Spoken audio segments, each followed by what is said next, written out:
বিস্ফোরণের শব্দ শোনা যায়। তাঁবুর বাইরে হেঁচে গুলির আওয়াজ এবং বিস্ফোরণের শব্দ শোনা যাচ্ছে। জাঙ্কুক জেগে উঠেছে এবং জাঙ্কুক বুঝতে পেরেছে যে বিরোধী দলেরা তাদেরকে খুঁজে পেয়ে গেছে। এরকম ভয়ঙ্কর শব্দ শুনে তে বলে উঠলো, কি হয়েছে?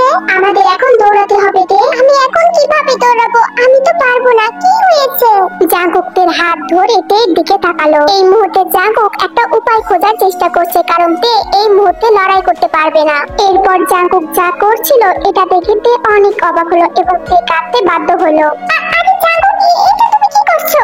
জাঙ্কুক তাঁবুর মধ্যে থেকে একটা পাথর নিল যেটা অনেক বেশি ধারালো ছিল এবং সেটা দিয়ে জাঙ্কুক নিজের বাহু কাটতে লাগলো। এক কথায় জাঙ্কুক নিজেকে নিজে ইচ্ছা করে আঘাত করছে। তে কাঁদতে কাঁদতে জাঙ্কুককে থামানোর চেষ্টা করলো। জাঙ্কুক, তুমি কি করছো এসব? তুমি কি পাগল হয়ে গেছো? জাঙ্কুক কোনো কথাই শুনছিল না। ও নিজের হাতটা পাথর দিয়ে কাটতে থাকে এবং ইতিমধ্যে জাঙ্কুকের হাত থেকে রক্ত বের হচ্ছে। জাঙ্কুক, থামো বলছি। তুমি কি সত্যি পাগল হয়ে গেছো? হ্যাঁ, আমি পাগল হয়ে গেছি তোমার জন্য। তখন হঠাৎ করে তে জাঙ্কুককে থাপ্পড় দিয়ে বলল, এটা কি মজা করার সময়? তে থাপ্পড় দেওয়ার কারণে জাঙ্কুক তের দিকে তাকালো। মারতে চাইনি আমি। কেন করছো এরকম? বলো না। আমাকে ভালোবাসো? মানে আমাকে যদি এক বিন্দু ভালোবেসে থাকো তাহলে আমি যা করছি সেটা করতে দাও, আর আমি যা বলবো সেটা শুনে চলবে। জাঙ্কুকের হাত দিয়ে রক্ত পড়ছিল এবং সেই রক্তটা জাঙ্কুক তের গায়ে মাখাতে লাগলো। তে অনেক বিভ্রান্ত বোধ করলো। তে বুঝতে পারছিল না জাঙ্কুক কি করতে চাইছে। আরে কি করছো তুমি এগুলো? এমন ভান করবে যেন তোমাকে দেখে মনে হয় তুমি মৃত। জাঙ্কুক তের জামা কাপড়ের সব জায়গায় রক্ত লাগিয়ে দিয়েছে। আসলে এখন থেকে দেখে মনে হচ্ছিল তের হয়তো বা কিছু হয়ে গেছে এবং জাঙ্কুক তেকে তাঁবুর মধ্যে শুয়ে দিয়েছে। তে বুঝতে পারছিল না জাঙ্কুক কি করতে চাইছে, কিন্তু তে জাঙ্কুকের কথা শুনছিল, কারণ তে জানে জাঙ্কুক ওর ভালোর জন্য সবকিছু করছে। জাঙ্কুক চলে যাচ্ছিল কারণ জাঙ্কুকে লড়াই করতে হবে এবং তখন তে বলল, দয়া করে সাবধানে থেকো। জাঙ্কুক তের দিকে ঝুঁকে তের কপালে একটা চুমু খেলো। আমি তোমাকে কথা দিচ্ছি, আমি তোমার কাছে আবারও ফিরে আসবো। এটা ছিল জাঙ্কুকের সাথে তের শেষ কথা। এরপর বাহিরে কি হয়েছে তে কিছুই জানে না। তে তো তাঁবুর ভিতর ছিল। যদি এই তাঁবুর মাঝে বিস্ফোরণ হয় বা কেউ এই তাঁবুর মাঝে যদি এসে আমাকে দেখে তাহলে কি হবে? কথা বলার সাথে সাথে একটা বুলেট তের মাথার উপর দিয়ে যায় এবং আর একটুর জন্য তের মাথায় বুলেটটা লাগেনি। তে তাঁবুর ভিতর ছিল এবং জাঙ্কুক বাহিরে লড়াই করছিল। তে অনেক আঘাতপ্রাপ্ত ছিল, যার কারণে তে কারোর সাথে এখন লড়াই করতে পারছে না। বাহিরে সকল প্রান্তে এখন যুদ্ধ লেগে গেছে। কোথাও কোথাও আগুন লেগে গেছে এবং সেখানে মৃতদেহ পড়ে আছে। তবে তাদের ভাগ্য ভালো ছিল যে প্রতিবাদীরা অনেক দ্রুতই পিছিয়ে গিয়েছে, কারণ প্রতিপক্ষদের দলের অনেকেই মারা গিয়েছে, অনেকেই আঘাতপ্রাপ্ত হয়েছে এবং অনেকেই মারা গিয়েছে। একটা সৈনিক দৌড়ে এসে জাঙ্কুককে খবর দিল, ক্যাপ্টেন, এই মুহূর্তে তারা পালিয়ে গিয়েছে। জাঙ্কুক হাঁপাচ্ছে, তার হাতে অসম্ভব ব্যথা করছিল। এটা ভালো খবর নয়, তারা ইতিমধ্যে পালিয়ে গিয়েছে এবং আমাদের সন্ধান পেয়ে গিয়েছে। তারা অনেক সৈনিক নিয়ে এখানে আবারও ফিরে আসবে। আমরা এখানে নিরাপদ নই। আপনারা সবাই আপনাদের সব দরকারি জিনিসপত্র গুছিয়ে নিন। আজ সকাল হওয়ার আগেই আমরা এখান থেকে চলে যাব। জাঙ্কুক সবাইকে বাঁচাতে যায় এবং কাউকে বিভ্রান্ত করতে চায় না, যার কারণে জাঙ্কুক চাইছে সবাই এখান থেকে চলে যাবে, কারণ প্রতিপক্ষরা আবারও জাঙ্কুকদের উপর আক্রমণ করবে। জাঙ্কুক উঠিয়ে দাঁড়িয়ে তার ক্ষতবিক্ষত হাতটা চেপে ধরলো এবং জাঙ্কুকের কথা শুনে তে দ্রুত তাঁবু থেকে বের হয়ে এলো। তে অনেক কষ্টে উঠে দাঁড়িয়েছে এবং তে শুধুমাত্র বাইরে এসেছে জাঙ্কুককে দেখার জন্য। জাঙ্কুকের জীবিত এবং সুস্থই তের জন্য যথেষ্ট। অনেকে জাঙ্কুককে সন্দেহ করাতে জাঙ্কুকের অনেক বেশি খারাপ অনুভব হচ্ছিল, কিন্তু জাঙ্কুক এখনো হাল ছেড়ে দেয়নি। সবকিছু প্রস্তুত করার পর তারা তাদের ভাবান্বিত মন নিয়ে তাদের এই জায়গাটা ত্যাগ করলো। বর্তমানে তারা এখন কাউকেই হারায়নি, কিন্তু ভবিষ্যতে হারাতে পারে। তারা সবাই অনেক বেশি ভয়ে ছিল, কারণ তারা ভাবছিল পরবর্তীতে তাদের কাকে হারাতে হবে। আমাদের খাবার আর সরঞ্জামগুলি ফুরিয়ে যাচ্ছে, আর যেগুলো আছে সেগুলো আমাদের রক্ষা করার জন্য যথেষ্ট নয়। তারা সবাই কোথায় যাচ্ছে কেউ জানে না, কিন্তু তারা যত দূর যেতে পারে তত দূরে যাচ্ছে। ক্যাপ্টেন, আমরা পথে কিছু প্রাণী শিকার করতে পারি। হ্যাঁ, আপনার কথাটা ভালো, চেষ্টা করুন। পেছন থেকে হঠাৎ করে একটা সৈনিক মাটিতে লুটিয়ে পড়েছে। সঙ্গে সঙ্গে ডক্টর গিয়ে তাকে চেক করতে লাগলো। তবে ডক্টর তো অনেক বেশি অবাক হয়েছে, কারণ সেই সৈনিকটা মারা গিয়েছিল। জাঙ্কুক এক এক করে প্রত্যেকটা সৈনিকের দিকে তাকাচ্ছে এবং জাঙ্কুকের বেশ কষ্ট হচ্ছে, কারণ প্রত্যেকটা সৈনিকের গায়ে রক্ত রঞ্জিত ছিল এবং তাদেরকে বেশ ক্লান্ত দেখাচ্ছিল। তাড়াতাড়ি চলুন সবাই এবং কিছুক্ষণ পরে গিয়ে আমরা বিশ্রাম নেব। তবে তারা সেই নিরাপদ স্থানে পৌঁছানোর আগেই একদল মশাল এবং বর্ষা হাতে নিয়ে তাদের দিকেই তাক করে আছে। সৈনিকরা আতঙ্ক হয়ে সঙ্গে সঙ্গে তাদের বন্দুক বের করে সেই লোকগুলোর দিকে নিশানা করেছে। কিন্তু তাদের দলে একজন ছিল যে ছিল নেতার মতো দেখতে। সে মশাল নিয়ে জাঙ্কুকের দিকে আসতে লাগলো। ক্যাপ্টেন জিওন, আপনি? লোকটির কণ্ঠে জাঙ্কুক অনেক বেশি অবাক হলো এবং জাঙ্কুক তার সৈনিকদের বিভ্রান্ত করতে চায় না, যার কারণে জাঙ্কুক সামনে এগিয়ে গিয়ে বলল, কে তুমি? লোকটির সঙ্গে সঙ্গে তার মুখে কাপড় সরিয়ে ফেললো। লেফটেন্যান্ট লি, আপনি? জাঙ্কুক লেফটেন্যান্ট লিকে দেখে অনেক বেশি অবাক হয়েছে, কারণ জাঙ্কুক যখন আমেরিকাতে গিয়েছিল তখন এসে দেখে লেফটেন্যান্ট লি আর ছিল না এবং লেফটেন্যান্ট লিকে ক্যাম্প থেকে ইচ্ছা করে বের করে দেওয়া হয়েছিল। আমি খুশি যে আপনি আমাকে এখনো মনে রেখেছেন। জাঙ্কুক সঙ্গে সঙ্গে হাত উঠিয়ে জানিয়ে দিল যে এখানে তারা নিরাপদ। জাঙ্কুকের কথা শুনে সৈনিকরা তাদের বন্দুক নিচে নামিয়ে ফেললো এবং জাঙ্কুক তার নিচের বন্দুকটা পকেটে রেখে বলল, আমি কিভাবে সেই মানুষটাকে ভুলে যেতে পারি যে আমাকে নিজের ছেলের মতো যত্ন নিয়েছে যখন আমি একজন প্রশিক্ষার্থী ছিলাম। জাঙ্কুক লেফটেন্যান্ট লিকে দেখে অনেক বেশি খুশি হয়েছে, কারণ লেফটেন্যান্ট লি জাঙ্কুকের কাছে বাবার মতো ছিল এবং লেফটেন্যান্ট লি তাদের পেছনের লোকে হাত দিয়ে ইশারা করে বলল বর্ষা নামিয়ে ফেলতে। জাঙ্কুকের মনে অনেক প্রশ্ন আছে, কিন্তু এই মুহূর্তে তাদের সবাইকে আগে ঠিক হতে হবে। লেফটেন্যান্ট লি, কি হয়েছিল আপনার? তারা বলেছিল তারা আমাকে অন্য ক্যাম্পে স্থানান্তর করবে, কিন্তু তারা আমাকে অন্য ক্যাম্পে স্থানান্তর করেনি। তারা আমাকে বহিষ্কার করেছিল এবং এটা ছিল অযৌক্তিক। লেফটেন্যান্ট লি জেইয়নের উপর অনেক রেগেছিল, কারণ লেফটেন্যান্ট লি বছরের পর বছর দেশের জন্য সৎভাবে কাজ করে গিয়েছে এবং জেইয়ন তাকে একটু সম্মান করেনি। লেফটেন্যান্ট লি, আপনাদের গায়ে রক্ত ভরা আছে। আপনারা কোথা থেকে আসলেন? আমরা যেখানে ছিলাম সেখান থেকে পালিয়ে এসেছি। সেখানে অনেক মানুষকে আটকে রাখা হয়েছে এবং অনেক মানুষকে মেরে ফেলা হয়েছে। শয়তানরা তাদের আনন্দের জন্য নারীদেরকে দাসী বানিয়ে রেখেছে, আর তারা আমার মেয়েকেও মেরে ফেলেছে। লেফটেন্যান্ট লি এর মেয়ের মৃত্যুর কথা শুনে জাঙ্কুকের অনেক বেশি খারাপ লাগছিল। ক্যাপ্টেন, আপনি কি আমাদের সাথে যেতে চান কিছু লোককে বাঁচানোর জন্য? আমরা রাজধানীর পথে যাচ্ছি। রাষ্ট্রপতি এই মুহূর্তে সমর্পণ করার চেষ্টা করছে। জাঙ্কুক প্রেসিডেন্টের শব্দটা শুনে থমকে দাঁড়ালো। আমরা আসলে কাকে বাঁচাতে যাচ্ছি, রাষ্ট্রপতি না জনগণকে? দরকার পড়ে উভয়কে আমরা বাঁচাবো, কারণ রাষ্ট্রপতি ছাড়া জনগণ অচল আর জনগণ ছাড়া রাষ্ট্রপতি অচল। জাঙ্কুক একটা দীর্ঘ নিঃশ্বাস ফেললো। তার চিন্তাগুলো অসহায়ের মতো ছড়িয়ে ছিটিয়ে আছে। কিন্তু স্যার, আমরা যা করতে যাচ্ছি তার জন্য আমাদের আরো শক্তিশালী সরঞ্জাম লাগবে এবং আমাদের আরো সৈনিক লাগবে। আক্রমণের আগে আমাদের আরো বেশি শক্তিশালী হয়ে উঠতে হবে। সম্প্রতি সহজে এখন প্রতিবাদীগুলোকে গুলি করতে হবে এবং যতদূর সম্ভব তাদের সরঞ্জামগুলি চুরি করতে হবে। লেফটেন্যান্ট লি এর প্রস্তাবে জাঙ্কুক রাজি হয়ে গিয়েছে। তারা বিশ্রাম নেওয়ার জন্য একটা জায়গায় থামে, কারণ তাদের মধ্যে অনেকেই একটু আহত ছিল। তোমার পায়ে ব্যান্ডেজ কেন? তোমার পায়ে কি হয়েছে? ওহ, আমি দুর্ঘটনার শিকার হয়েছিলাম, কিন্তু এখন আমি ঠিক আছি। তারা একটি গাছের নিচে বসেছিল পাহাড়ের কাছে এবং কেউ কেউ বিশ্রাম নিচ্ছে, আবার কেউ কেউ নিজেদের মধ্যে কথা বলছে এবং অনেকেই খাবার ভাগাভাগি করে খাচ্ছে। অনেকের থেকে প্রস্তাব দিয়েছিল খাবার খাওয়ার জন্য এবং এটা দেখে তে হেসেছে, কারণ সৈনিকগুলো অনেক বেশি ভালো ছিল। অন্যদিকে পরিকল্পনার সম্পর্কে কথা বলার পর তারা দলে দলে বিভক্ত হলো, কারণ যতদূর সময় তাদের পরিকল্পনা কাজে লাগাতে হবে। লেফটেন্যান্ট লি গণনা করে দেখলো সেখানে একজন স্নাইপার নেই। আমাদের আরেকজন স্নাইপার লাগবে, কারণ আমাদের দলে কোনো স্নাইপার নেই। আমি আপনাদের স্নাইপার হতে চাই। এই কথাটা শুনে জাঙ্কুক বেশ হতাশ হলো এবং জাঙ্কুকের চোখ কপালে উঠে গেছে। তুমি কি নিশ্চিত? তোমাকে দেখে তো ভালো মনে হচ্ছে না। একজন স্নাইপার শুধু এক জায়গায় থেকে তার নিশানা অনুযায়ী আক্রমণ করে, তার বেশি দৌড়াতে হয় না। তাই হয়তো আমি এটা করতে পারবো। জি স্যার, এটা সে করতে পারবে, কারণ তাদের প্রশিক্ষণের সময় আমি তাদের দায়িত্বে ছিলাম এবং তে এই কাজটা অনেক ভালোভাবে করতে পারে। লেফটেন্যান্ট লি রাজি হয়ে গেল। তে লেফটেন্যান্ট লি এর কাছে স্নাইপার হিসাবে থাকবে, কিন্তু জাঙ্কুকের বেশ চিন্তা হচ্ছিল তে তো আবার কোনো আঘাত পাবে না। আচ্ছা ঠিক আছে, তে তাহলে আমার দলে। না, আমার দলে।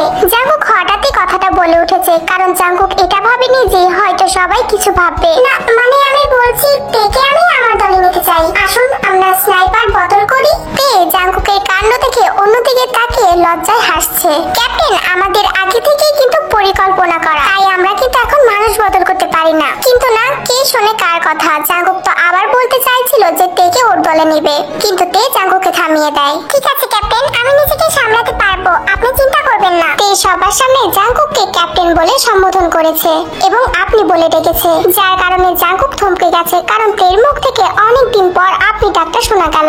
তের কথা শুনে জাংকুক একটু মন খারাপ করে বলল, আচ্ছা ঠিক আছে, আমাদের আগে রাজধানীতে যেতে হবে সূর্য ওঠার আগেই। আমাদের সেই পতিতালয়ের মেয়েদেরকে বাঁচাতে হবে। শুনেছি তাদেরকে 6টা বা 7টার দিকে মেরে ফেলা হবে। আমরা জনগণ আর রাষ্ট্রপতির পক্ষে। আশা করি তোমরা সবাই সবকিছু বুঝতে পেরেছো। জাংকুকের কথায় সবাই একমত ছিল। এখন হয়তো রাত 12টা বাজে, আমাদের সবকিছু গুছিয়ে ফেলতে হবে। এরপর তারা সবকিছু গোছানো শুরু করে দিল এবং সবাই এখন প্রস্তুত হচ্ছে। জাংকুক থেকে একটা গাছের আড়ালে যাওয়ার জন্য ইশারা করলো এবং জাংকুকের ইঙ্গিতে তেও সেখানে চলে গেল। তাদের কেউ দেখছে না, শুধু চাঁদের আলো তাদের দেখছে। তে জাংকুককে দেখে মোটেও ঠিক লাগছিল না, তাই তে জাংকুকের মুখে হাত দিয়ে বলতে থাকে, আরে চিন্তা করো না, আমি ঠিক থাকবো, মন খারাপ করো না প্লিজ। হঠাৎ করে জাংকুক থেকে জড়িয়ে ধরে থেকে চুমো করতে শুরু করলো এবং কিছুক্ষণের মধ্যেই ছেড়ে দিয়ে বলল, আমি যুদ্ধে যাওয়ার আগে কিছু একটা করতে চেয়েছিলাম। কি করতে চেয়েছিলে তুমি? হঠাৎ করে জাংকুক তের সামনে হাঁটু গেড়ে বসে তার সামনে একটা আংটি তুলে ধরে। জাংকুকের এই কাজ থেকে তে অনেকটা অবাক হয়েছে, যার কারণে তে তার মুখ চেপে ধরেছে।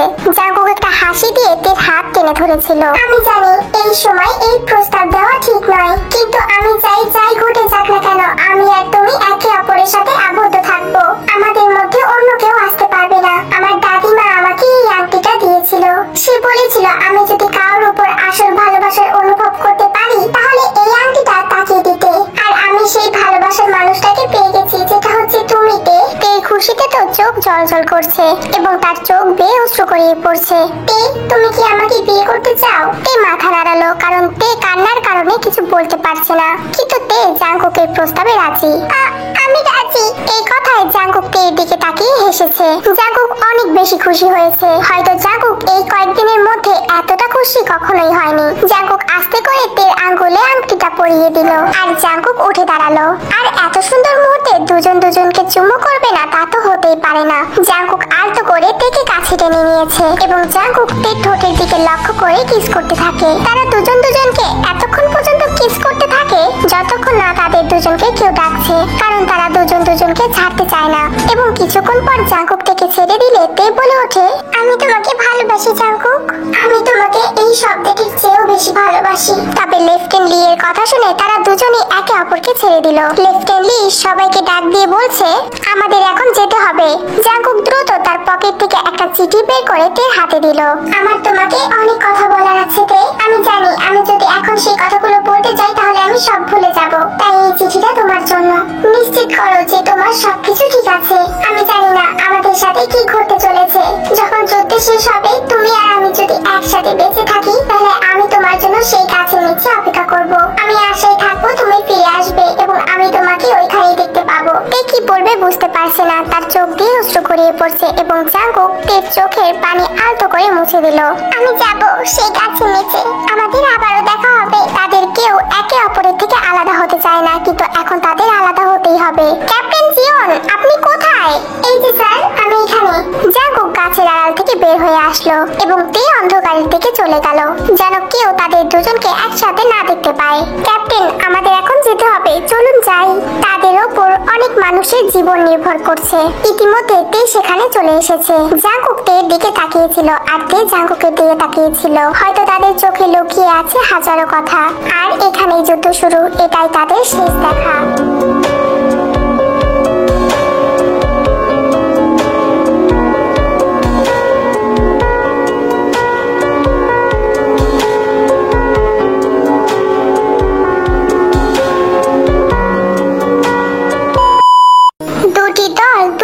বিভক্ত হয়ে গেল। লেফটেন্যান্ট লি এর দল একদিকে গিয়েছে এবং জাংকুকের দল আরেকদিকে গিয়েছে। তারা সবাই এক বুক আশা নিয়ে সামনে এগিয়ে গিয়েছে। লেফটেন্যান্ট লি এর দল এই মুহূর্তে রাজধানীর একটা বিল্ডিং এ আছে এবং তারা 4 তলায় ছিল। প্রেসিডেন্ট সেখানেই বন্দী আছে। তে, তুমি তো জানো কি হবে আর তোমাকে কি করতে হবে। ইয়েস স্যার, আমি জানি আমার কি করতে হবে। আমরা বন্দীদের আগে খুঁজে বের করব, তারপর আমরা সবাই এক জায়গায় হব। দয়া করে তোমরা সবাই সাবধানে থাকবে। এই বলে লেফটেন্যান্ট লি আর নামজুন নামজুন তাদের পরিকল্পনা অনুযায়ী এগিয়ে গিয়েছে। আমি এখানে এর আগেও এসেছি, তাই আমার এই জায়গাটা মুখস্থ। তারা অত্যন্ত সাবধানের সাথে এগিয়ে যেতে লাগলো এবং তারা প্রতিপক্ষদের এড়িয়ে তৃতীয় তলা থেকে চতুর্থ তলায় চলে এসেছে। তবে এটা সমস্যাদায়ক ছিল, কারণ সেখানে সৈন্যরা ছিল। আমরা এগুলো কি করতে যাচ্ছি? একজন সৈনিক তার কানে কানে ফিসফিস করে বলল। তে তার বন্দুকের গুলিগুলো চেক করছিল, যেন তে তার বন্দুক দিয়ে দূর থেকে গুলি করতে পারে। আমার কাছে মাত্র 3টি গুলি আছে। আমি জানি না আমি তাদের সাথে শুধু গুলি দিয়ে পেরে উঠবো কিনা। তুমি কি জানো, কিছু ভালো করতে হলে কাউকে ত্যাগ স্বীকার করতে হয়। তারা দেওয়ালের আড়ালে লুকিয়েছিল। আমি নিজেকে তার টোপ হিসাবে ব্যবহার করব এবং আমি তাকে বিভ্রান্ত করব। নামজন সিঁড়ি দিয়ে নামছিল এবং দুইজন সৈনিকের কাছে এগিয়ে যাচ্ছিল। আমার কাছে মনে হচ্ছে তারা কোরিয়ান সৈনিক, কারণ তাদের পোশাক দেখে বোঝা যাচ্ছে। আর আমার গায়েও এরকম ধরনেরই পোশাক আছে। তারা মনে করবে আমি তাদের দলেরই, তারা আমাকে চিনতে পারবে না। সবাই নামজনের কথায় উদ্বিগ্ন বোধ করলো। তবে তাদের সফল হতে হলে নামজনের কথা অনুযায়ী চলতে হবে। নামজন একটা গম্ভীর মুখ ভাব নিয়ে আর সৈনিকদের মতো কাঁধের উপর বন্দুক নিয়ে তাদের সামনে গেল এবং তাদের মিথ্যা বলে নামজন তাদের সালাম দিয়েছে। জেনারেল কিম আপনাকে দুইজন ডেকেছে। তবে নামজন অনেক আতঙ্কিত হয়ে পড়েছে যখন পাহারাদার সৈনিক দুটো তার দিকে বন্দুক ধরেছে। তুমি একজন প্রতারক। নামজন দেখলো সেই সৈনিকদের পোশাকে লাল কাপড়ের টুকরো রয়েছে, যেটা হয়তো ইঙ্গিত করে তারা আমেরিকানদের পক্ষে। নামজন বুঝতে পেরে যায় তার এখন এখান থেকে পালাতে হবে। নামজন সোজা দৌড়াতে থাকে এবং তার পেছনে প্রতিপক্ষ দুজন সৈনিক। নামজনকে দৌড়াতে দেখে তার সহযোদ্ধা লেফটেন্যান্ট লি সবাইকে বলে দৌড়াতে। তারা কোনো কিছু চিন্তা করেনি, তারা সিঁড়ি দিয়ে দৌড়াতে থাকে এবং তারা জানতো না তাদের সামনে আরো দুজন প্রতিপক্ষ সৈনিক আছে। তারা দুজন বন্দুক ধরেছিল এবং তে ইতিমধ্যে কথা বলে উঠেছে। আপনারা কেউ গুলি ব্যবহার করবেন না, এখন শুধু হাতে লড়াই হবে। তে শুধু প্রতিপক্ষদের আটকানোর চেষ্টা করছে আর বাকিরা প্রতিপক্ষদের সাথে লড়াই করছে। দুর্ভাগ্যবশত তে তার পায়ের জন্য লড়াই করতে পারছে না, কিন্তু তার সৈনিকরা সেই দুইজন সৈনিককে ঘায়েল করে ফেলেছে, কারণ প্রতিপক্ষ দুজন সৈনিক আগে চিৎকার করে ফেলেছিল। এখন হয়তো এখানে আরো বেশি প্রতিপক্ষ সৈনিক চলে আসবে। সিউলিয়ন দেওয়ালের সাথে ফিসফিস করে তেকে আড়ালে লুকিয়ে ফেললো, কারণ এখানে আরো প্রতিপক্ষরা আসছিল। জায়গাটি দেখো, ওরা হয়তো এখানেই, বেশি দূর পালাতে পারেনি। প্রতিপক্ষের একজন সৈনিক চিৎকার করে সবাইকে সাবধান করে এবং তারা তেদের দলকে সব জায়গায় খুঁজছে। এখন প্ল্যান করা কঠিন, কারণ আমাদের জীবন চলে যেতে পারে। আমাদের প্রতিপক্ষদের চলে যাওয়ার অপেক্ষা করতে হবে। সৈনিকরা চলে গেলে তে আর সিউলিয়ন অন্য একটা জায়গায় প্রবেশ করে। তে জানালা দিয়ে নিচ থেকে তাকালো। সেখানে অনেক মানুষ ছিল যাদের বন্দি অবস্থায় দেখাচ্ছে এবং চারপাশে অনেক মৃত লাশ ছিল। এটা দেখে মনে হচ্ছে এটা একটা ভুতুড়ে এলাকা। সবকিছু গোলমাল লাগছিল তের কাছে। সে আসলে একটা ঘরের জানালায় স্নাইপার নিয়ে বসেছিল। তে তার বন্দুকে গুলি লোড করতে লাগলো। তে যা করতে যাচ্ছে এটা নিয়ে তে অনেক বেশি নার্ভাস বোধ করলো। তে এই প্রথম একজন মানুষকে নিজের হাতে হত্যা করবে এবং এটাতে তের অনেক বেশি কষ্ট লাগছিল। তবে তে মনে করে এই মানুষটার পৃথিবীতে বেঁচে থাকার মতো অধিকার নেই। তে বন্দুকটি তাক করলো। তে তো আসলে রেইনারের মাথায় বন্দুক তাক করেছিল। রেইনারকে দেখে মনে হচ্ছিল তারা প্রেসিডেন্টকে জোর করছে আর আত্মসমর্পণ করতে বাধ্য করছে। তে বন্দুকের ট্রিগার টেনে যখন নিশানা অনুযায়ী গুলি করবে, তখনই সেখানে কেউ একজন জোরে রুমের দরজা খুলে সেখানে প্রবেশ করেছে এবং তে এটাতে চমকে উঠেছে। তে শুট করো, এটা বলার সাথে সাথে সেখানে দুজন প্রতিপক্ষ চলে আসে এবং কোনো কথা ছাড়াই তারা সিউলিয়নকে গুলি করে। সিউলিয়ন মাটিতে লুটিয়ে পড়লো। তে তো এসব দেখে কাঁপছে, কারণ প্রতিপক্ষরা তার দিকেই বন্দুক ধরে আছে। সঙ্গে সঙ্গে একটা প্রতিপক্ষ গুলি চালাতেই একটা গুলি গিয়ে তের বাহুতে লাগে। তের হাত দিয়ে রক্ত বের হচ্ছে, কিন্তু তের পালাতে হবে, তাই তে দৌড়াতে শুরু করলো। এখানেই থামো বলছি, তুমি পালাতে পারবে না। এখন আমি কি করব? আমার যে কোনো উপায়ে পালাতেই হবে। তে কোনো উপায় খুঁজে না পেয়ে 4 তলার জানালা দিয়ে ঝাঁপ দিতে চাইলো। ইতিমধ্যেই সৈনিকরা সেখানে চলে এসেছে এবং গুলি করতে লাগছে। তুমি এখন আর পালাতে পারবে না। তবে তে ইতিমধ্যে জানালা দিয়ে লাফ দিয়েছে। এতে প্রতিপক্ষ সৈনিকরা অনেক বেশি অবাক হয়েছে। সেখানকার সৈনিকরা একে অপরকে বলতে লাগলো, এই মেয়েটা কি আত্মহত্যা করলো? সৈনিকরা তের লাশ দেখার জন্য ঝুঁকে পড়লো জানালার দিকে। তবে তারা কোনো লাশই দেখতে পেল না। আমার মনে হয় সে মারা গিয়েছে। না, সে মরেনি, সে এখানেই আছে, তাকে চতুর্থ তলায় খোঁজো। সৈনিকরা তেকে আবারও খুঁজতে লাগলো। এদিক থেকে তে চতুর্থ তলার জানালা দিয়ে লাফ দিয়ে তৃতীয় তলার জানালাতে ঝুলেছিল। তের শরীর কাঁপছিল, কারণ তে প্রায় নিচে পড়ে যাচ্ছিল। তার পায়ে ব্যথা আরো বেশি হচ্ছিল, কিন্তু তে এতে কিছু পাত্তা দেয় না। ইতিমধ্যে তের হাতে একটা গুলি লেগেছে এবং তে এটাতে খুশি ছিল যে সে সে এখনো বেঁচে আছে। যখনই সেখানে সবকিছু একটু ঠান্ডা হলো তখনই তে আস্তে আস্তে করে জানালা দিয়ে রুমে যেতে লাগলো। তে আর যেতে পারছে না, তে জানালার ফ্রেম ধরে ঝুলে আছে, তার হাত অসাড় হয়ে আসছিল। তে যেখানে ছিল একদম সেখানে রেইনার তার কাজ করছিল। আমাকে সেখানে ফিরে যেতে হবে। তে অনেক কষ্টে জানালার ফ্রেম ধরে রেখেছে এবং তের হাত প্রায় ছুটে যাচ্ছিল এবং হাত ছুটে যাওয়ার কারণে তের হাতের আংটিটা হঠাৎ করে নিচে পড়ে গিয়েছে। এটা দেখে তের চোখ ঝাপসা হয়ে এলো। এতক্ষণ তে অনেক বেশি শক্ত ছিল, এখন তে বাধ্য হবে কান্না করতে, কারণ আংটিটা জাংকুক তাকে দিয়েছে আর এটা জাংকুক তাকে বিয়ের প্রস্তাব দেওয়ার সময় দিয়েছে। এটা হারানোর জন্য তের নিজের উপর নিজের অনেক রাগ হচ্ছে। তে বুঝতে পারছে তার হাত শীতল হয়ে আসছে এবং আংটিটা পড়ে যাওয়ার জন্য তে দুর্বল অনুভব করছে। এখন হয়তো তে এখান থেকে পড়ে যাবে, তের এমনই অনুভব হচ্ছে। হঠাৎই তের পরীর কথা মনে পড়লো। পরী বলেছিল যে সে যদি এখানে মারা যায় তাহলে তের কখনোই আর পুনর্জন্ম হবে না আর তে কখনোই ভবিষ্যতে ফিরে যেতে পারবে না। তে চোখ বন্ধ করে ফেলেছে, তার চোখ দিয়ে অশ্রু গড়িয়ে পড়ছে। আমি দুঃখিত জাংকুক, আমাকে ক্ষমা করো। আমাদের হয়তো সেই গাছের নিচে আর দেখা হবে না। তে সম্পূর্ণ শক্তি ফুরিয়ে গিয়েছে এবং তে হাতটা ছেড়ে দিয়েছে ফ্রেম থেকে। আমি জানি না এত সহজেই আপনার থেকে আলাদা হয়ে যাব। আমার অনেক আশা ছিল জাংকুক, কিন্তু এত শীঘ্রই সবকিছু শেষ হয়ে যাবে আমি ভাবতে পারিনি। আমার ভালোবাসার মানুষটির সাথে আমি সারা জীবন কাটাতে চেয়েছিলাম। আমি জাংকুকের সাথে সংসার করতে চেয়েছিলাম, কিন্তু এগুলো শুধু আশাতেই থেকে গেল। হঠাৎ তে চোখ খুলেছে এবং তে দেখতে পেয়েছে তে নিচে পড়েনি, তেকে কেউ শক্ত করে ধরেছিল। তে হঠাৎই একজন পরিচিত মুখ দেখতে পেল। তে যা দেখলো এটাতে তের চোখ কপালে উঠে গেছে। হ্যাঁ, এটা বোগাম ছিল। বোগাম তার বন্দুকটি পাশে রেখে তেকে হাত ধরে উপরে তুলতে লাগলো। বোগাম তো তের হাত ধরে তেকে শক্ত করে উঠে ফেলেছে। বোগাম?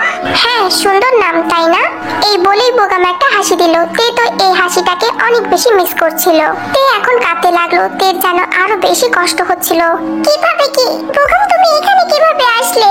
মনে আছে আমি যখন বলেছিলাম আমি তোমাকে কখনোই ছেড়ে যাব না? তুমি এত সহজে মরতে পারো না। তে মাটিতে শুয়ে পড়লো। আজকের দিনটা তার বিস্ময়কর আর ক্লান্তিকর ছিল। ওহ না, ধন্যবাদ। বোগাম তো তের সাথে রসিকতা করছিল। সঙ্গে সঙ্গে তে মাটি থেকে উঠে পড়লো এবং বলল, তুমি তুমি খুব খারাপ। তুমি এত জেদি কেন? হ্যাঁ, আমার তোমাকে অনেক বেশি মনে পড়ছিল। আমি তো তোমাকে অস্ট্রেলিয়াতে থাকতে বলেছিলাম, সেখানে তুমি নিরাপদ ছিলে। বোগাম শুধু হেসে চলেছে। এটা দেখে তের ভীষণ রকমের মেজাজ খারাপ হচ্ছে। এটা কি খুব মজা লাগছে? তের রাগ আর অভিমান বোগামের কাছে সুন্দর মনে হয়েছে, কারণ বোগাম তো এই মেয়েটাকে ভালোবাসে। বোগাম খুব ভালো করে জানে তে তার উপর রাগ করলেও তে তাকে নিয়ে অনেক চিন্তা করে। তে আমি একজন সৈনিক, আর দেশে যুদ্ধ চলাকালীন আমি কিভাবে অন্য দেশে পালিয়ে থাকতে পারি তুমিই বলো?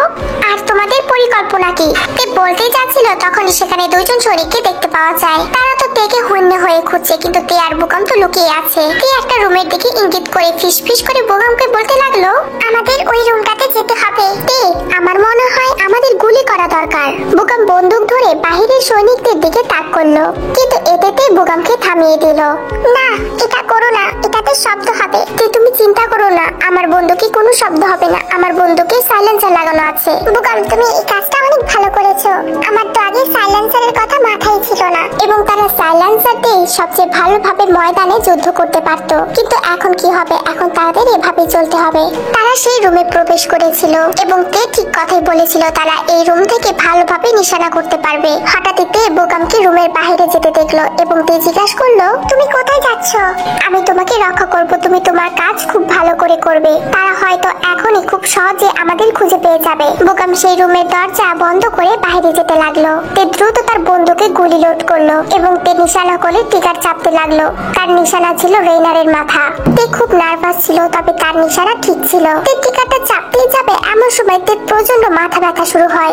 না, এটা এখন না। তে পরবর্তীতে কি করবে এটা নিজেতেই নিজে বিভ্রান্ত হয়ে পড়লো, কারণ তার মাথা ব্যথার কারণে টিকার টেনে গুলি বের হয়েছিল। এতে বিকট শব্দ হয়েছে। তে ব্যথায় এখন কাতরাচ্ছে। তে তো রেইনারের মাথায় লাগানোর জন্য গুলি নিশানা করেছিল, কিন্তু তার মাথা ব্যথার কারণে গুলিটা গিয়ে রেইনারের বাহুতে লাগে। আমি আমি আর সহ্য করতে পারছি না। তে তার এই মাথার অসহ্য যন্ত্রণার মধ্যেও গুলিটা নিয়ে পালিয়ে যেতে চেয়েছিল, তবে তার আগে তে তার ব্যাগের মধ্যে আয়না খুঁজছে। হঠাৎই লাথি মেরে বুগাম দরজা খুলে রুমে চলে আসে।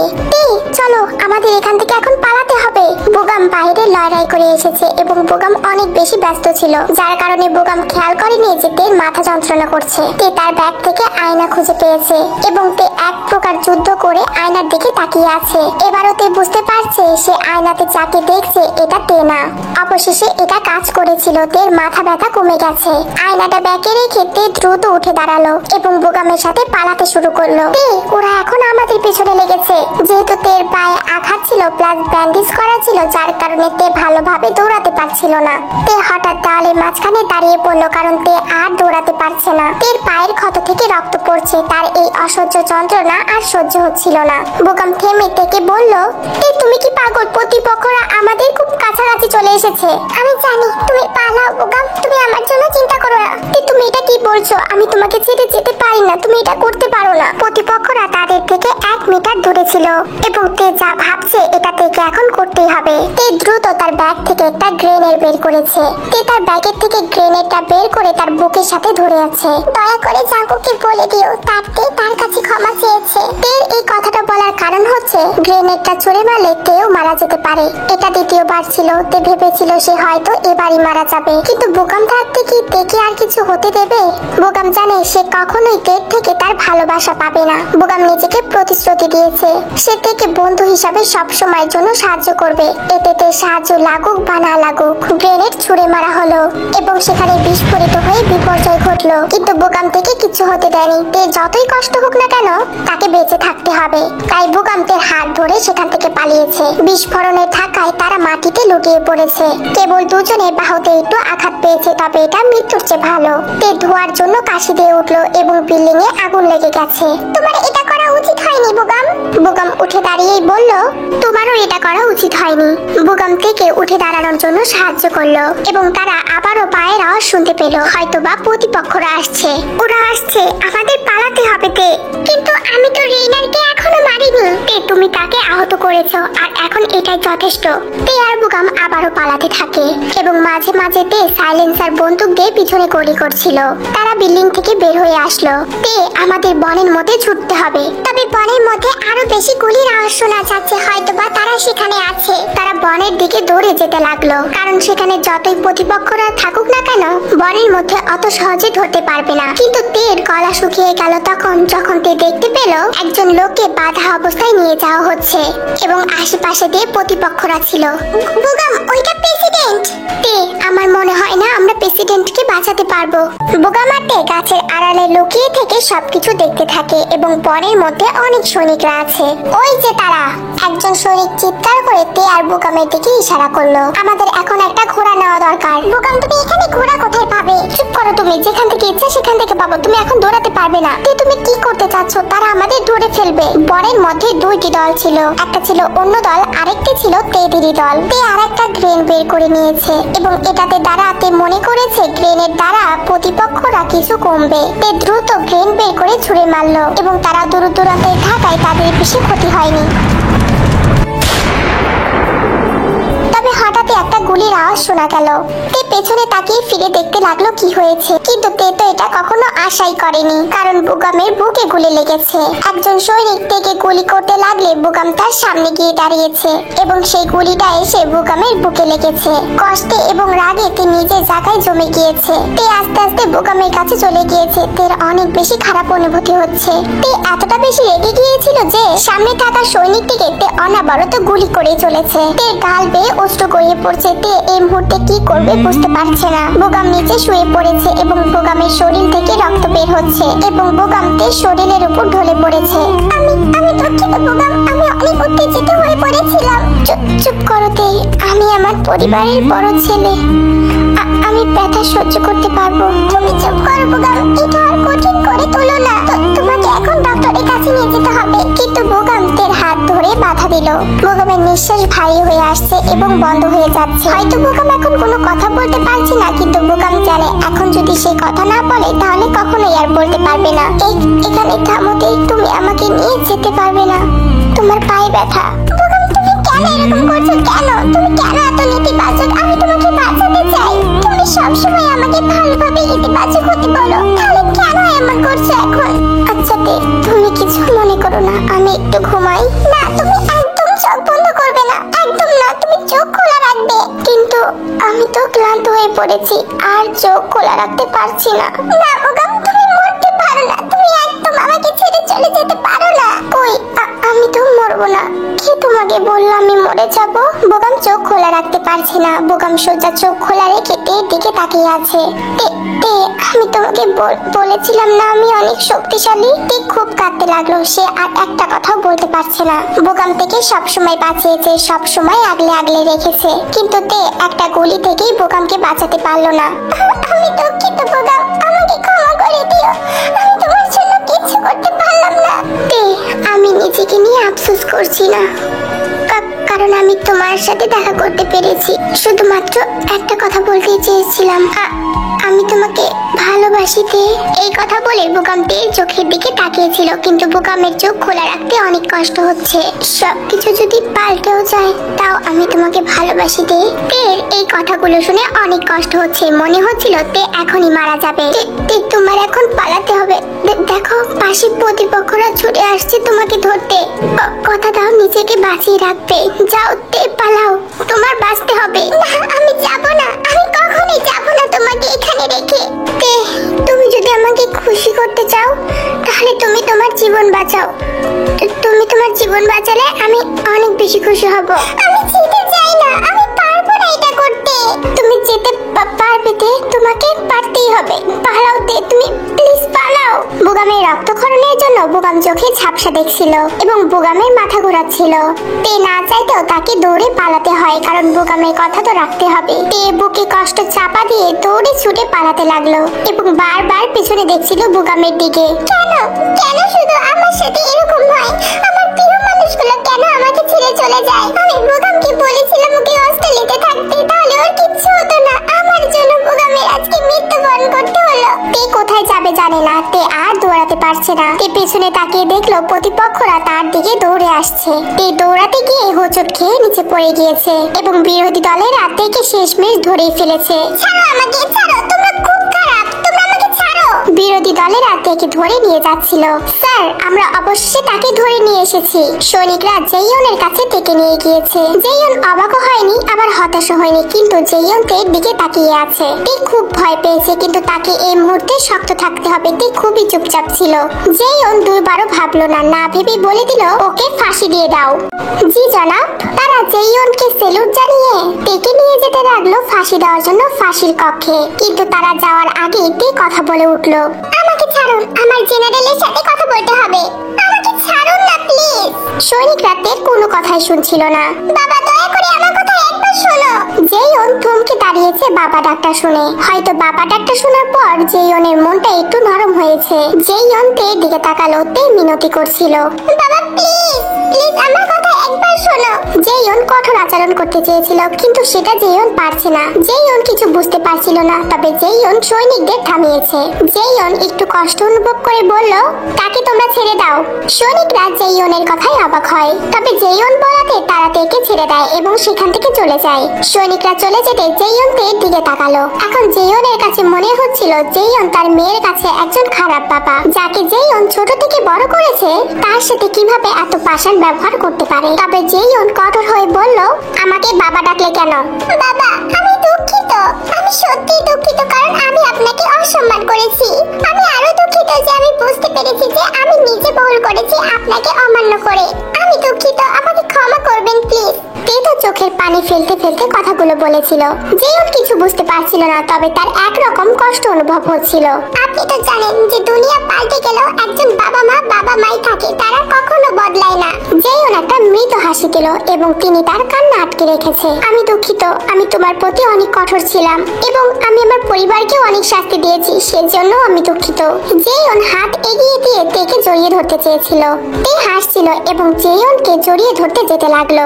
জেইয়ন অনেক খুশি হয়েছে, কারণ সে ভেবেছে তার মেয়ে আগের মতো হয়ে গেছে এবং ফিরে পেয়েছে তাকে। তে জেইয়নকে জড়িয়ে ধরে বলল, আমাকে ক্ষমা করে দেবেন বাবা। অবশ্যই, আমি আশা করব তুমি আমাকে ক্ষমা করবে।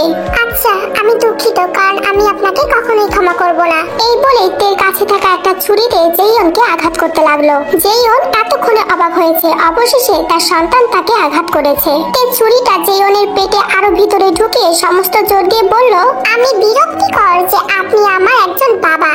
জেইয়ন ব্যথায় কাঁপছিল এবং ঘৃণায় কোনো কথা বলছিল না। তবে জেইয়ন এটা ঠিক বুঝতে পেরেছে যে এটাই তার যোগ্য ছিল।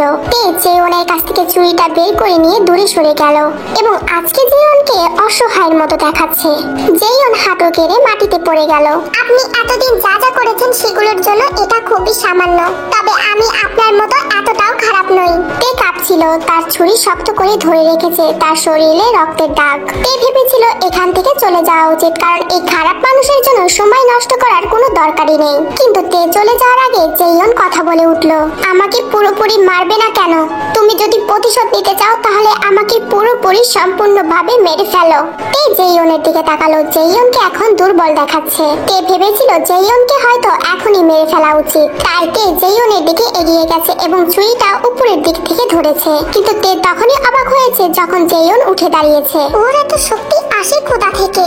আরে বাচ্চা, তুমি আমার সন্তান না, তুমি আমার মতোই বোকা। সঙ্গে সঙ্গে জেইয়ন তের হাতে থেকে ছুরিটা নিয়ে তেকেই আঘাত করতে থাকে, যেমনটা তে জেইয়নের সাথে করেছিল। তে তো যন্ত্রণায় কাঁপছে। আমি সত্যিই বোকা যে তোমার মতো সন্তানের জন্য আমি আমার মন নরম করেছিলাম। জেইয়ন তের পেটে আরেকটা ছুরি শক্ত করে বসিয়ে দিয়েছে। আমি সত্যিই বিরক্তিকর তোমার মতো একজন মেয়ে পেয়ে। জেইয়ন তের পেটে থেকে ছুরিটা বের করে তেকে ধাক্কা দিয়ে মাটিতে ফেলে দিল। আমার তোমার উপর এখন ঘৃণা হচ্ছে। তের চেহারা ফ্যাকাশে হয়ে গেছে এবং তে ব্যথায় কাতরাচ্ছে, কারণ তের শরীর থেকে আগে থেকে রক্তক্ষরণ হচ্ছিল। তবে এখন তার এত বেশি রক্তক্ষরণ হচ্ছে যেটাতে তে শ্বাস নিতে পারছে না। জেইয়ন সেখানেই দাঁড়িয়ে আছে, নিজের হাতে নিজের সন্তানকে মেরে ফেলছে। জেইয়নের রক্ত এবং তে রক্ত দিয়ে একদম মাখামাখি হয়ে গেছে। তবে জেইয়নের চোখ দিয়ে অশ্রু গড়িয়ে পড়ছে। আমি দুঃখিত, কিন্তু তোমার দ্বারা আমি আর বোকা হব না। এই বলে জেইয়ন তের পেটে আরেকটা ছুরির আঘাত করেছিল, যার ফলে তের মুখ দিয়ে রক্ত বের হচ্ছে। জেইয়ন ছুরিটা বের করে কাঁপানো হাতে মাটিতে ছুঁড়ে ফেলে দিল। জেইয়ন তেকে রেখে সেখান থেকে পালিয়ে গেল। তের চোখ ঝাপসা হয়ে আসছে, ভালোভাবে কিছু দেখতে পারছে না। তের নিঃশ্বাস ভারী হয়ে যাচ্ছে। তে এখন ভাবছে তার কাছে বোকামার জাঙ্কুক কেউ নেই, তাকে এখন কে বাঁচাবে? তে উপরের দিকে তাকিয়েছিল এবং জানালা দিয়ে ঝাপসা গাছপালা দেখতে পারছিল। হয়তো তার জীবনের এটাই শেষ আলো দেখা। সঙ্গে সঙ্গে তের চোখ বন্ধ হয়ে গেল। তে জ্ঞান হারিয়ে ফেলল। যাও যাও, জাঙ্কুক দুজনকে এই কথাটা বলছিল, কারণ জাঙ্কুক কারাগার থেকে দুইজনকে বাঁচিয়েছিল। দুইজন প্রতিপক্ষ তখন সেখানে গুলি করছিল এবং জাঙ্কুক তাদের বাধা দেওয়ার চেষ্টা করছিল। যারা বন্দী ছিল জাঙ্কুক প্রায় সবাইকেই বাঁচিয়ে নিয়েছে এবং রাজধানীর অর্ধেক বন্দী মানুষদেরও বাঁচিয়েছে। আমাদের এখন যেতে হবে। একদল প্রতিপক্ষকে আসতে দেখে লেফটেন্যান্ট লি চিৎকার করে বলল। তারা দ্রুত জনগণকে বাঁচানোর জন্য সীমানার সাথে সাথে বাইরে দেওয়ার চেষ্টা করছিল। জাঙ্কুক অগোছালো ভিড়ের মধ্যে একটা কণ্ঠ শুনতে পেল, আমার মেয়ে। লোকজনরা দৌড়ে পালাচ্ছে এবং তাদের পেছন থেকে প্রতিপক্ষরা গুলি অনবরত করেই চলেছে। আমার মেয়ে, আমার মেয়েকে কেউ বাঁচাও। এই কথাটা একজন মহিলা কাঁদতে কাঁদতে বলছিল। জাঙ্কুক একটা ছোট মেয়েকে মাঠে বসে কাঁদতে দেখলো এবং লোকজনরা বাচ্চার উপরে পা দিয়ে যাচ্ছিল, কারণ লোকজনরা আতঙ্কে দৌড়াচ্ছিল। মহিলাটি তার নিজের বাচ্চার কাছে যাওয়ার চেষ্টা করছিল, কিন্তু এত ভিড়ের মধ্যে মহিলাটি তার বাচ্চার কাছে যেতে পারছিল না। জাঙ্কুক সেই ছোট্ট মেয়েটাকে সাহায্য করতে চেয়েছিল। তখনই লেফটেন্যান্ট লি কথা বলে উঠলো, ক্যাপ্টেন, আমাদের আপনার ফোর্স দরকার, তাদের সংখ্যায় অনেক বেশি। লেফটেন্যান্ট লি গুলি চালাতে চালাতে এই কথাগুলো বলছিল। একজন ক্যাপ্টেন হওয়া খুব খারাপ। সে জনগণকে সাহায্য করবে নাকি তার দায়িত্ব পালন করবে সেটাই সে বুঝতে পারছে না। তবে জাঙ্কুক অনেক বেশি বুদ্ধিমান ছিল। সে পেছন থেকে প্রতিপক্ষদের গুলি করে সেই ছোট্ট বাচ্চাটার কাছে যেতে লাগলো। যখন জাঙ্কুক সেই ছোট বাচ্চাটার কাছে চলে গিয়েছিল, যাওয়ার পরে সেই বাচ্চাটাকে নিচু হয়ে জড়িয়ে ধরলো। হ্যাঁ, তুমি কান্না করো না, আমি তোমাকে তোমার মায়ের কাছে নিয়ে যাব। জাঙ্কুক মেয়েটাকে তার কোলে করে নিয়ে যেতে লাগলো। জাঙ্কুক উঠে দাঁড়িয়েছে এবং একটা গুলি থেকে সেই বাচ্চা মেয়েটাকে বাঁচিয়েছে। তোমার কান হাত দিয়ে ঢেকে রাখো। জাঙ্কুক কথাটা বলার সাথে সাথে সেই ছোট্ট বাচ্চাটা তার দুটা কান হাত দিয়ে ঢেকে ফেললো। জাঙ্কুক ট্রিগার চেপে প্রতিপক্ষদেরকে গুলি করতে লাগলো। জাঙ্কুক এক হাতে সবকিছু করছিল এবং জাঙ্কুক সব জায়গায় চোখ দিয়ে মেয়েটার মাকে খুঁজতে লাগলো। জাঙ্কুক দ্রুত সেই ছোট্ট মেয়েটার মাকে খুঁজে পেয়েছে এবং সেখানে চলে গেছে। জাঙ্কুক সেই সেই মহিলার কাছে তার ছোট্ট মেয়েটিকে ফিরিয়ে দিল। দয়া করে বাচ্চাকে শক্ত করে ধরে রাখবেন আর এখান থেকে পালান। মহিলাটি তার বাচ্চাকে শক্ত করে জড়িয়ে ধরলো। এতে জাঙ্কুক অনেক বেশি খুশি হলো। আপনাকে অনেক ধন্যবাদ স্যার, অনেক ধন্যবাদ। জাঙ্কুক মাথা নাড়ল এবং বলল, যান এখন পালান, ওই সৈনিকদের পিছু ধরুন, তারা আপনাকে নিরাপদ জায়গায় নিয়ে যাবে। মহিলাটি সেখান থেকে দৌড়ে চলে গেল। হঠাৎ জাঙ্কুকের কেন জানি না অদ্ভুত অনুভূতি হচ্ছিল। তার অন্তরালের থেকে কেন যেন তে নামটা বের হয়ে আসছে। জাঙ্কুক বুঝতে পেরেছিল কিছু একটা খারাপ হয়েছে। ইতিমধ্যে জাঙ্কুক, লেফটেন্যান্ট লি এবং তাদের সৈনিকরা প্রতিপক্ষদেরকে ঘায়েল করে ফেলেছে। এখানে আর কোনো প্রতিপক্ষদেরকে দেখা যাচ্ছে না। যথেষ্টভাবে এই মুহূর্তে তারা এখন নিরাপদ। হঠাৎ একজন সৈনিক তার কোলে করে একজনকে নিয়ে আসছিল। এটা দেখে জাঙ্কুক তার দিকে বন্দুক তাক করেছিল, কারণ জাঙ্কুক ভেবেছিল এটা হয়তো প্রতিপক্ষ হতে পারে। কিন্তু সেই সৈনিকটি জাঙ্কুককে হাত উঁচু করে বুঝিয়েছিল যে সে প্রতিপক্ষ না। লোকটি ছিল ক্যাপ্টেন হুগো এবং জাঙ্কুক তার বন্দুক নিচে নামিয়েছে। তবে জাঙ্কুক তখন অবাক হয়েছে যে হুগোর সাথে একটা মেয়ে আছে। জাঙ্কুক বেশ অবাক হলো, কারণ জাঙ্কুক সেই মেয়েটিকে চিনতে পারছিল না। মেয়েটার পুরো শরীর রক্ত দিয়ে ভেজা ছিল এবং তার চেহারা ভালো করে বোঝা যাচ্ছিল না। কিন্তু হুগো যখন মেয়েটাকে নিয়ে জাঙ্কুকের কাছে আসলো, তখন জাঙ্কুকের মনে হচ্ছিল তার পুরো পৃথিবী উল্টে গেছে। আমি তাকে এই অবস্থায় পেয়েছি। হুগো কথা শেষ করার আগে জাঙ্কুক হুগোকে খুশি মেরেছিল, কারণ হুগো যাকে নিয়ে এসেছে সেটা হচ্ছে তে। জাঙ্কুক অনুভব করলো তার মাথায় রক্ত উঠে গিয়েছে। হুগো তার ঠোঁটে রক্ত মুছতে মুছতে জাঙ্কুকের দিকে তাকালো। তুই এই কাজটা করেছিস না? আমি জানি তুই নিজে এই কাজটা করেছিস। ডক্টর তেকে ভালোভাবে চিকিৎসা করতে পারছিল না, কারণ জাঙ্কুকের রাগান্বিত চেহারা দেখে ডক্টর অনেক বেশি বিভ্রান্ত পড়ে গিয়েছিল। কেউ কেউ তো অনেক বেশি ভয় পেয়েছিল, কারণ জাঙ্কুককে এখন অনেক বেশি রাগান্বিত রূপে দেখা যাচ্ছে। কিন্তু জাঙ্কুকের রাগ কান্নায় পরিণত হয়েছিল। জাঙ্কুকের চোখ দিয়ে অশ্রু গড়িয়ে পড়ছিল। সবাই অনেক বেশি বিভ্রান্ত হয়ে গেল, কারণ তারা ক্যাপ্টেনকে কখনোই কাঁদতে দেখেনি, এভাবে দুর্বল হতে দেখেনি। তুই কাজটা করেছিস তাই না? আমি জানি তুই নিজে এই কাজটা করেছিস তোর বাবার কথায়। সৈন্যরা জাঙ্কুকের অস্ত্র ধরেছিল, যেন জাঙ্কুক হুগোর উপর অস্ত্র চালাতে না পারে। জাঙ্কুক হুগোকে অনেকবার ঘুষি মেরেছে, যেটাতে হুগো অনেক বেশি দুর্বল হয়ে পড়েছে। হুগো এই কাজটা করেনি, তবু তার মার খেতে হচ্ছে। কিন্তু হুগো ভুল অভিযুক্ত হতে চায় না। জাঙ্কুক কান্নার কারণে চোখ দিয়ে ঝাপসা দেখছিল। ক্যাপ্টেন, আপনি আমাকে শুধু শুধু ভুল বুঝছেন, আমি তের সাথে এরকমটা করিনি। জাঙ্কুক কান্নায় দুর্বল হয়ে পড়ছিল এবং জাঙ্কুক ভালোভাবে নিঃশ্বাস নিতে পারছিল না। জাঙ্কুকের অনেক কষ্ট হচ্ছিল। এই মুহূর্তে এখন তে ছাড়া জাঙ্কুকের মনে আর কোনো কিছুই ভাবনা আসছে না।